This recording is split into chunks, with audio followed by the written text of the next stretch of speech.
أنجلوس في ولاية كاليفورنيا، والتي تعتبر من المدن الأكثر تعدداً للثقافات في العالم، دوراً مركزياً في تحديد التوجهات الأمريكية فيما يخص الأزياء والصناعة والترفيه، وسياحها في حالة من الترقب لإلقاء نظرة على نجوم السينما.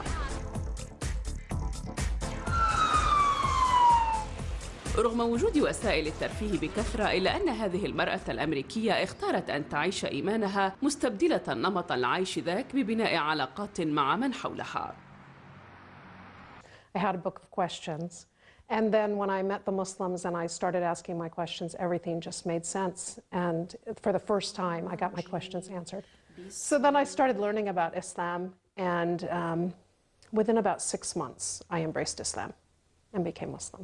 Living in America, there's a lot of things to do. You have a lot of fun. There's so many things you can do. So we always end up going to movies or going to hang out with friends. We have dinner, this, that, hang out with Muslims, non-Muslims, and it's not a big deal, because as long as you don't go to a situation where like inherently there's haram in it, then you're good. You keep your heart pure and you keep the situation you're in good, and you're fine. فهي تعمل وتعيش في مدينة لوس أنجلوس كأم عازبة تربي طفلين على اتباع طريق الإسلام.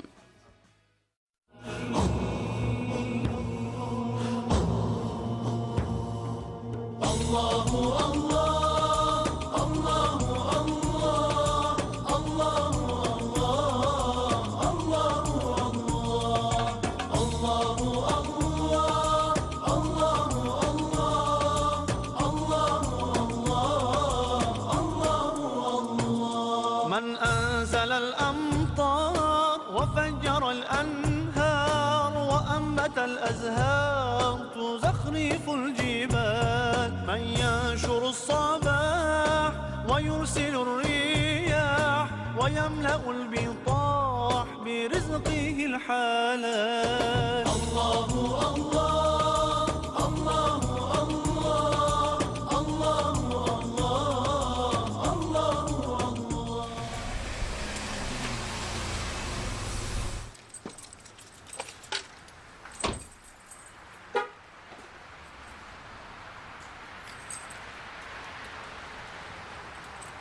Assalamu alaikum. My name is Kawkab, and I'm a convert to Islam for almost 24 years now. Before I was Muslim, I was baptized Greek Orthodox, and I went to a Catholic high school. So I had a lot of different religious backgrounds in there. I studied different religions. I searched for about 7 years. I had a book of questions. And then when I met the Muslims and I started asking my questions, everything just made sense. And for the first time, I got my questions answered. Who is God? Why am I here? What's the purpose of life? You know, things that were out there that nobody wanted to answer, or said were mysteries. They couldn't explain things to me in a way that made sense. Catholic priests had talked to me about things, other pastors and people, nothing made sense.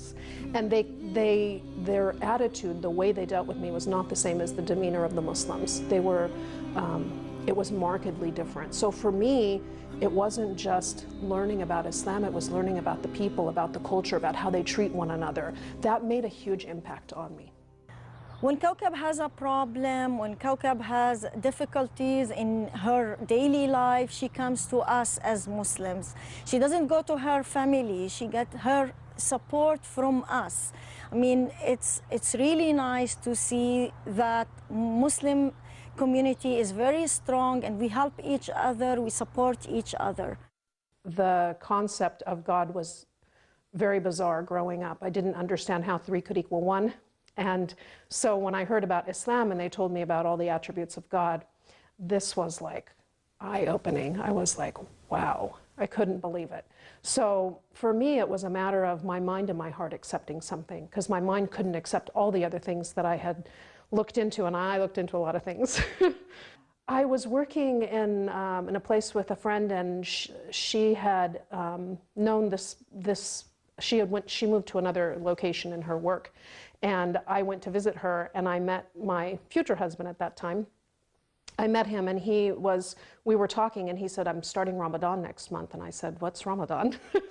So he said, well, I'm Muslim. And he gave me like a few things. And then he said, you know, I'm learning my religion too. Even though he was born and raised Muslim, he had started learning when he was in California. So he had some friends come over, and they came down from Canada, and I brought my book of questions, and they sat for 4 hours straight, and I drilled them question after question after question, and they were very nice. Allahu Akbar, Allahu Akbar. There were two things that attracted me. The first was the explanation about God. That made sense to me. All the other things I heard hadn't. And the second thing was they brought everything from Adam all the way through Prophet Muhammad together. That succession of prophets made sense. That God would teach us, give us one religion, and we would be taught by people who would then teach their followers. And so that made sense. And the attributes of the prophets, and that they were special and chosen, and all of those things kind of fell into place. It's almost like the puzzle pieces finally came together. So I think it was really the basic belief of Islam, the belief in God and the belief in the prophets. After the 4 hours of them sitting very politely and asking questions, and I was like drilling them, they said, "Do you have any more questions?" So then I started learning about Islam, and within about 6 months, I embraced Islam.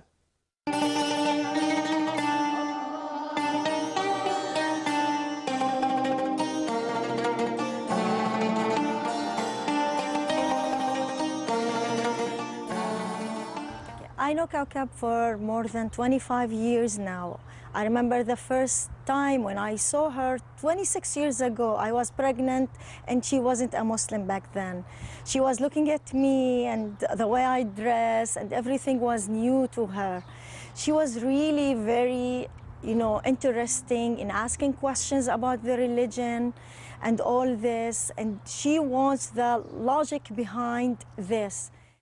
When I became Muslim, it was a struggle for my family. At first, I didn't tell them. I was working for my father, and he asked me to do something which was sinful to do. And I told him, no, I'm not going to do that. And he said, I'm telling you, you're working for me, you need to do it. I said, I'm not going to do it. So he said, you became Muslim, didn't you? I said, yeah, I did. And he said, I'm calling your mother. So he called my mom, and she's not any religion. She was raised in foster homes. Her bloodline is Jewish, but she never embraced anything. And so she told me, Angie, I'm telling you to do this now. She remembered my American name. And I said, no, I'm not going to do it. So my dad was screaming and my mom was screaming, and she came down to the work, and it was an ugly scene. And then things got worse from there. When I started wearing the scarf, my mom didn't go out in public with me for more than 10 years. Any event for the family, I couldn't be invited to because I had to wear my scarf to go in public, and my mom wouldn't be there when I was there, so I was excluded from the family. My dad's side of the family completely disowned me. My mother's side of the family didn't want to fight with my mom. They disowned me. She told me later it was as if I was saying the way she raised me was wrong. And I tried to explain to her, but I found the truth myself. So it was a difficult thing for my mom to accept. Something happened, and then I got divorced, and then my mom realized, I think it hit home for her that I didn't become Muslim for anyone except myself.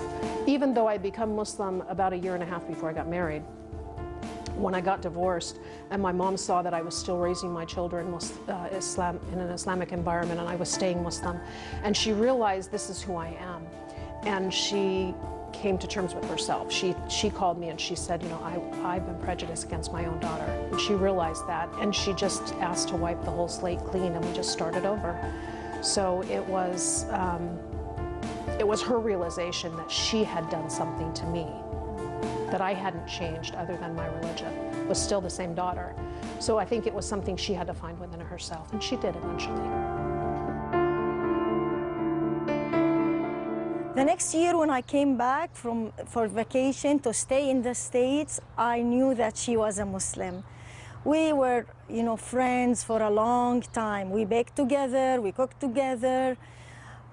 For Kaukab, we are like her family, because she had, a very hard time dealing with her family because she became a Muslim.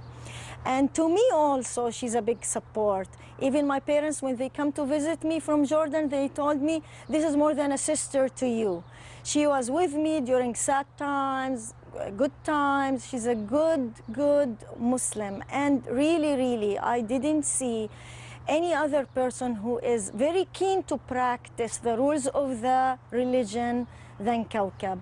I'm very pleased and blessed to have her as a friend.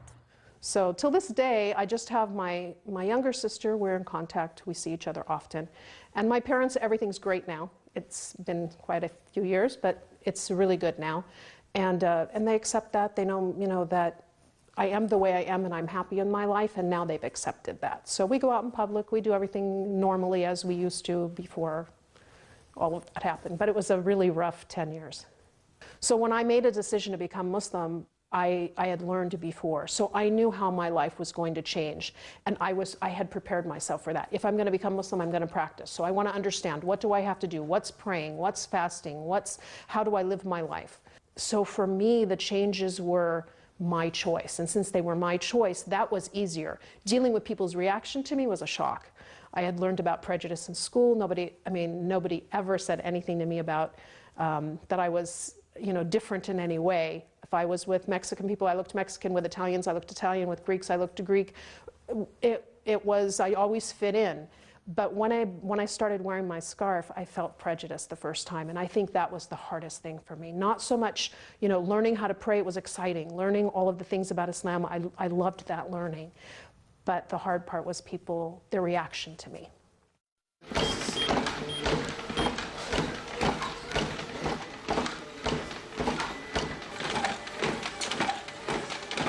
There's a lot of things that I do that are just like everybody else. Most things that I do are like everybody else. But it's something that people don't understand. Like, you exercise, you work out, you take walks. It's normal things that everybody does. But because you're different, they think all the things you do are different. I had some very bad experiences when I started wearing my scarf. The first time I started wearing it around people I would never see again. So I went to a store and I went to buy something. And I usually pull the change out of my purse because it's tight to look for the coins. And so it's a habit. I've done it since I was little. I put the coins in my hand and I went to pay, and the woman said, "That's a quarter." She spoke to me, and I thought, oh my God, she thinks I don't understand. So it was just the shock. Till this day, I don't know if I ran out of the store without the item or what, but she shocked me so much. I cried in the car. I'm like, oh my God, she thinks I'm stupid. So that was my first real traumatic experience. And then I started wearing it around people that, were acquaintances. I wouldn't really, didn't care really what they thought. And that was a little bit easier. And then I needed to start wearing it to work. And actually a non-Muslim friend of mine, she came with me to work the day I wore it the first time. And she said, she stopped me as we were going in and she said, "Stop being nervous. If this is the way you want to live your life, it's up to everybody else to deal with it. So if you feel comfortable, they're going to feel comfortable." And that was the best piece of advice I ever got. I've had people want to throw things at me, curse me, tell me I'm a terrorist, call me a sand nigger, very bad things. I've had people throw cokes at me while I'm walking in the parking lot with my children when they were young. People telling me to go back to my country. I told them I'm American.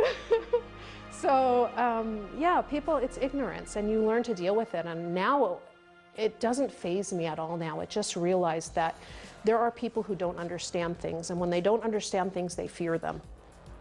And so I learned to deal with that better. And as I learned to deal with it better, I didn't take their feelings on. And that made it easier for me. I didn't cry as much. I didn't think, how am I going to make people understand I'm not like that? Now when I go in for a job interview, you can see a person size you up. They look from head to toe and they think, uh-oh. And then there's other people who are very kind and they, don't look at it, and they treat you like any other person. But there's all different types of people in the world, and you just learn to deal with them. I had a recent experience where I was called back from my resume. They liked it. I spoke with a gentleman. He was very pleased with my background. And when I went to meet him, he brought me into another room to meet with apparently a supervisor who was a woman who was higher than him. And she conducted the interview with him there. And she literally looked me from head to toe, and I could tell in her eyes she made a split-second decision about me. She just didn't like what she saw. I'm there, I'm covered, I'm wearing a skirt, it's too long for today's fashion. She made a snap judgment, and every question, every time I said something, she said, as if I was offending her, as if I had no answer for why my career is where it is today. I mean, questions were just, I've never had a bad interview like that. Once somebody gets to know you, it's much easier because they can look past the scarf and see that it's the way you dress. It's, you know, some people dress one way, some people dress another way. But if they don't give you the opportunity to speak, to hear that you're articulate, to look at your resume and see your education, your experience, they just look at you and they make a decision. She had just received my resume.